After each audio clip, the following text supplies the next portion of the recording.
Assalamualaikum warahmatullahi wabarakatuh. Perkenalkan, nama saya Muhammad Ahsan dari Pendidikan Bahasa dan Sastra Indonesia, Fakultas Keguruan dan Ilmu Pendidikan Universitas Jember. Pada kesempatan kali ini saya akan mereview sebuah buku dari karya Husain Fattahi yang berjudul Tawanan Benteng Lapis 7. Ya, novel ini pertama terbit pada tahun 2009, lalu dicetak oleh penerbit Zaman dari Kemang Timur Raya, Jakarta. Sebelum kita mereview buku ini, kita lihat terlebih dahulu ya covernya. Untuk buku ini seperti menurut saya eksklusif ya. Dapat kita rasakan di sini bahwa tulisannya seperti 3 dimensi, seperti timbul. Ini adalah sebuah novel biografi dari seorang filsuf atau seorang dokter, yaitu Ibnu Sina. Buku ini cukup tebal, yaitu mempunyai halaman 295 halaman. Namun buku ini menurut saya cukup praktis untuk dibawa kemana-mana.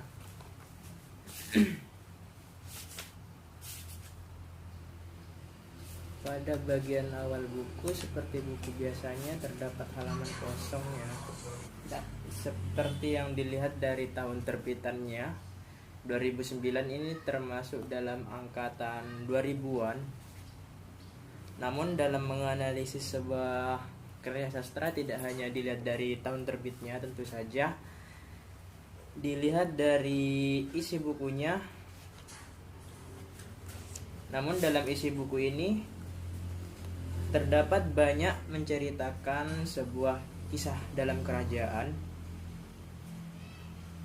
Dalam kerajaan ini, ciri-ciri khas yang menggambarkan sebuah kerajaan tentu saja termasuk dalam angkatan 20-an, yaitu angkatan Pujangga Lama.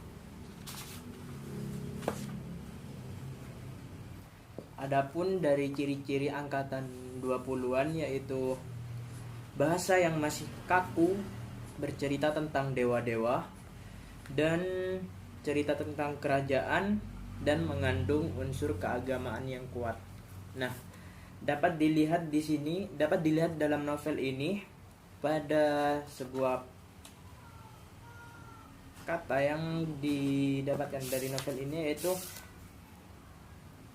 saat masih mengadah ke langit-langit, Al-Biruni berkata, Raja Nuh II menyimpan kecintaan yang besar padaku. Tapi seringkali aku ingin bepergian merasakan suasana di tempat lain. Mungkin aku akan berangkat besok. Nah, dapat dilihat dari kata-kata tersebut tadi, bahasa yang digunakan masih kaku dan terdapat kata raja yang menandakan pada saat itu berceritakan tentang sebuah kerajaan.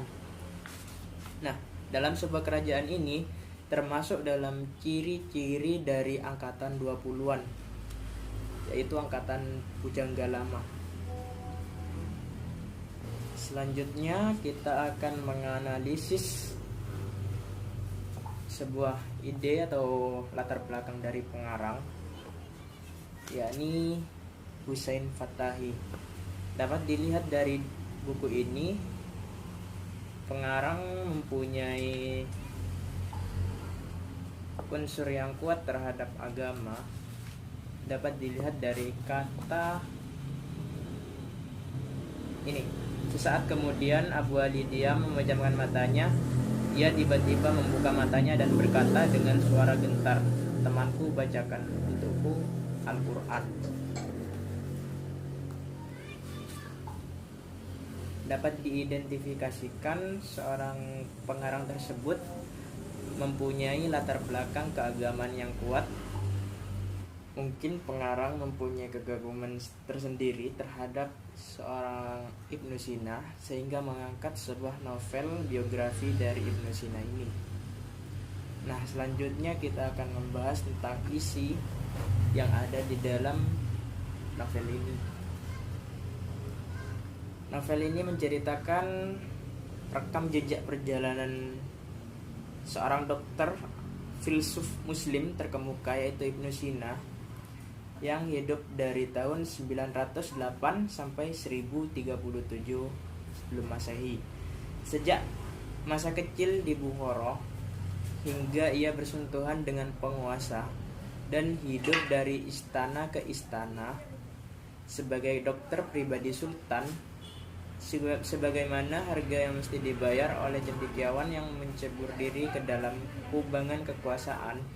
Ibnu Sina berhadapan dengan siasat-siasat jahat, tipu daya, dendam kesumat akibat kedengkian para petinggi istana lantaran perhatian khusus yang diperolehnya dari sultan.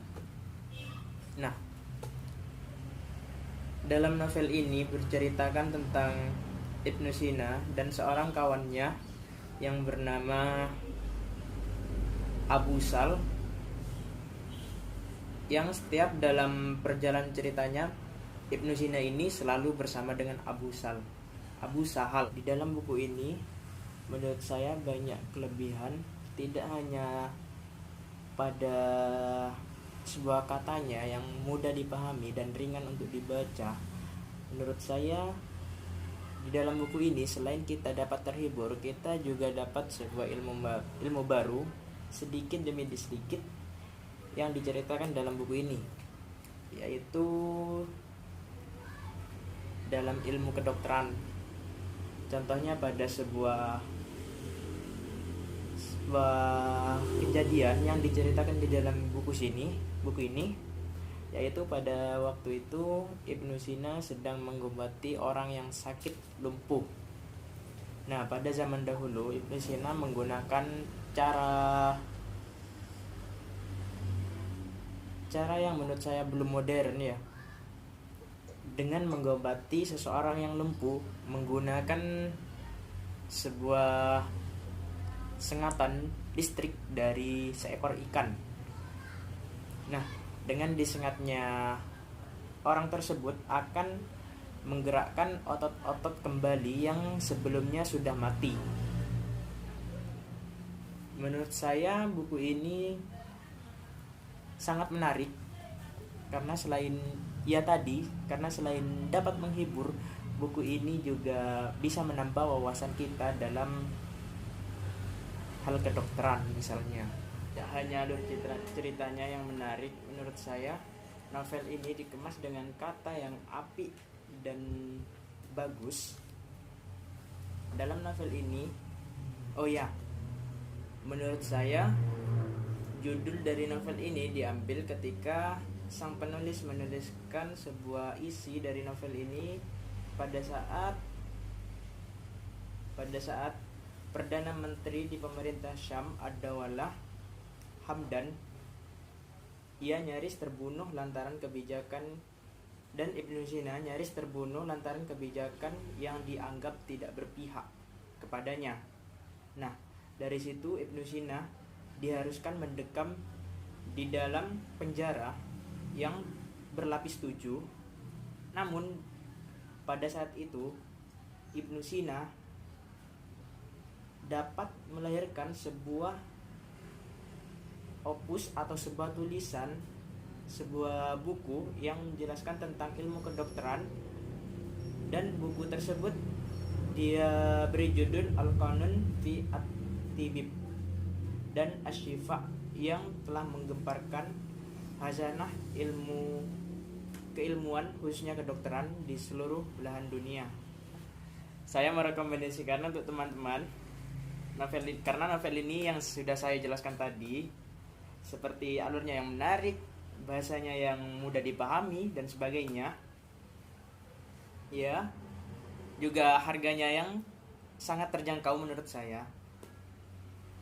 Mungkin sekian dari video saya kali ini, kurang lebihnya mohon maaf. Wassalamualaikum warahmatullahi wabarakatuh.